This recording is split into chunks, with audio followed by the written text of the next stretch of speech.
Banyak kebijakan yang aneh, banyak yang rasanya ugal-ugalan, kebijakan yang kumaha engke.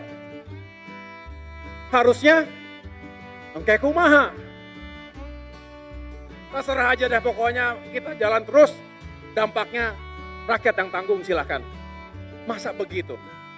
Tidak boleh kemudian yang menjadi korban adalah rakyat kecil.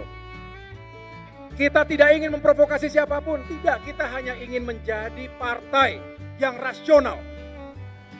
Dan stunting di negara kita menjadi PR yang sangat besar yang harus segera diselesaikan. Saya masuk di 2014, itu angkanya di angka 37%. Saya kaget saya. Dan tadi disampaikan oleh Dr. Budi Sadikin, saya kalau manggil Pak Menteri Kesehatan ini Dr. Budi, karena bukan dokter tapi jadi Menteri Kesehatan. Sudah disampaikan oleh Pak Menkes, di 2022 angkanya sudah turun menjadi 21,6%. Ini kerja keras kita semuanya.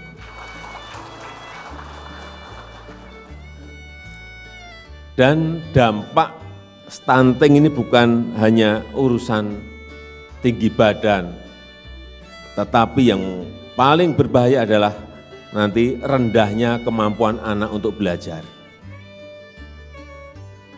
Keterbelakangan mental. Dan yang ketiga, munculnya penyakit-penyakit kronis yang gampang masuk ke tubuh anak. Oleh sebab itu, target yang saya sampaikan 14% di tahun 2024 harus kita bisa capai. Saya yakin dengan kekuatan kita bersama, semuanya bergerak, angka itu bukan angka yang sulit untuk dicapai asal semuanya bekerja bersama-sama.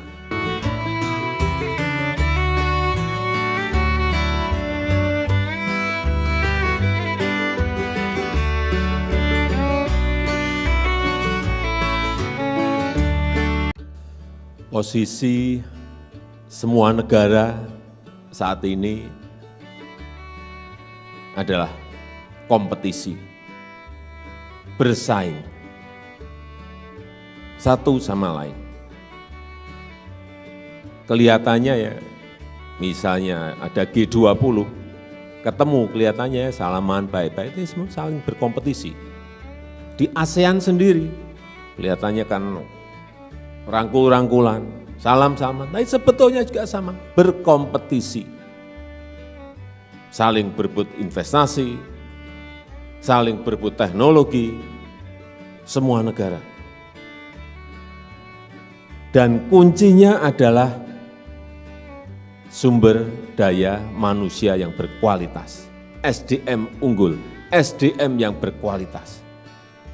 Dan tadi Pak Dr. Hasto menyampaikan tugas BKKBN itu adalah yang pertama kualitas keluarga, yang kedua keseimbangan pertumbuhan. Jadi tugas BKKBN tidak mudah. Membangun sebuah keluarga yang berkualitas tidak mudah. Tapi saya meyakini 1,2 juta penyuluh yang ada di BKKBN plus pendampingnya mampu melakukan itu.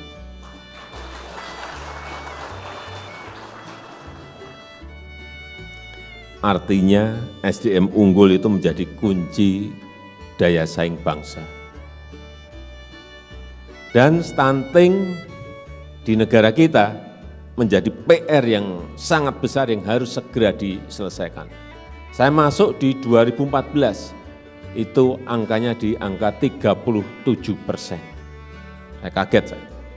Dan tadi disampaikan oleh Dr.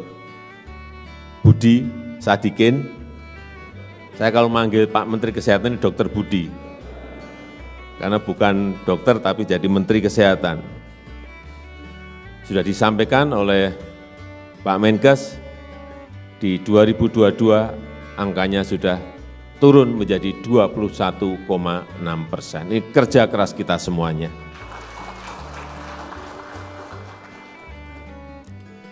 Dan dampak stunting ini bukan hanya urusan tinggi badan, tetapi yang paling berbahaya adalah nanti rendahnya kemampuan anak untuk belajar. Keterbelakangan mental, dan yang ketiga munculnya penyakit-penyakit kronis yang gampang masuk ke tubuh anak. Oleh sebab itu, target yang saya sampaikan 14% di tahun 2024 harus kita bisa capai. Saya yakin dengan kekuatan kita bersama, semuanya bergerak, angka itu bukan angka yang sulit untuk dicapai asal semuanya bekerja bersama-sama. Karena kita kalau di ASEAN ini masih berada di tengah-tengah. 21,6 itu di tengah-tengah. Tapi nanti kalau sudah masuk ke 14%, nah ini baru kita berada di bawahnya Singapura sedikit.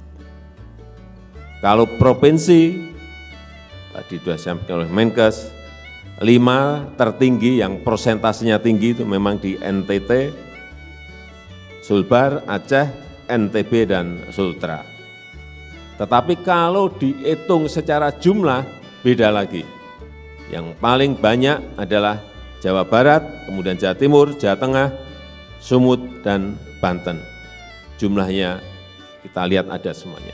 Ini kalau jumlah yang ada ini semuanya bisa kita miliki by name, by address-nya, lebih mudah sekali untuk menyelesaikan. Karena sasarannya jelas, siapa. Monitornya jelas, harus diberi apa juga jelas. Karena yang saya lihat di Sumedang, dengan aplikasi platform itu bisa memonitor per individu. Kebutuhannya apa, bisa dicek semuanya lewat platform yang dimiliki. Jadi mestinya kita harus secepatnya secara nasional memiliki itu. Sehingga tembakannya menjadi jelas, sasarannya menjadi jelas. Karena jumlah balita yang ada di negara kita juga bukan jumlah yang kecil, 21,8 juta.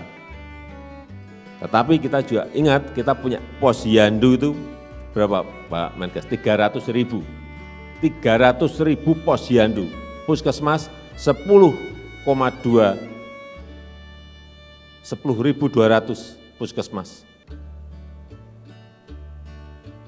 Jadi sebetulnya infrastruktur lembaga yang kita miliki sebetulnya kalau digerakkan betul dan bisa bergerak dengan baik, mudah menyelesaikan persoalan ini.